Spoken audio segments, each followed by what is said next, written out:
morning. Today I want to share with you an activity that we have on our art shelf in the classroom. This activity is really for the refinement of your child's fine motor coordination. It's the snipping work, and I have everything on a tray over here. I've got a little bowl to catch the snippings in. I've got some strips of coloured paper for cutting or for snipping, and then in a little felt pouch you'll see I've got a small pair of scissors. Let's see how we take the scissors out the pouch.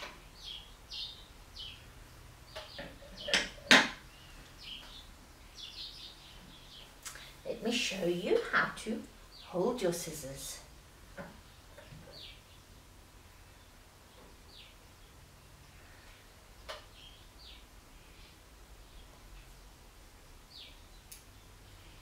Snip, snip.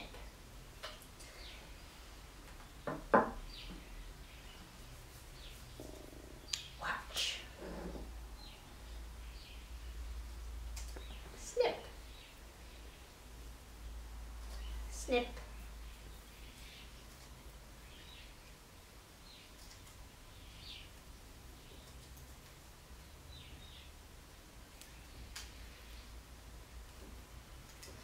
Now, after seeing you snip a couple of times, your child is going to be dying to get their fingers into the scissors and have a turn to try. So you're going to give them a turn.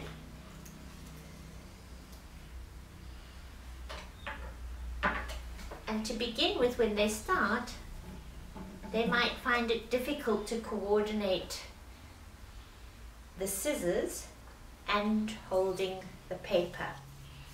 So sometimes what I do is I show them how to hold the scissors, and then sometimes I hold the paper for them and then they snip. And once they get the hang of the snipping, it won't be long before they're holding the paper themselves, because there's nothing a toddler loves more than learning how to use scissors. It's something they've seen older people around them do many times, and they're dying to have a turn and try. So it won't be long before they have mastered the coordination of the scissors, and they'll be holding the paper themselves and snipping away merrily for a very, very long period. This really helps them to focus and concentrate on their work, because they love doing it so much. Now, in the bowl you'll see we've got lots of lovely cuttings. So because we like to recycle all our paper, I would usually encourage the children, when they're ready, to use these snippings in a gluing activity, like a collage.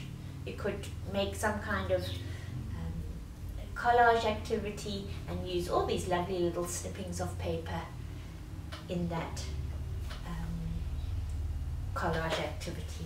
And then, of course, as we always do, we're going to pack away. I'm going to show your child how to put the scissors in the little pouch. There. The reason why we use a little pouch in the classroom is because when a young child comes into the classroom and they're not really ready for using the scissors yet, they don't really know they're hidden inside the pouch. So at home you don't necessarily need to have a pouch for your scissors, but we use it in the classroom as a safety measure. I hope you enjoy learning how to use the scissors. Bye!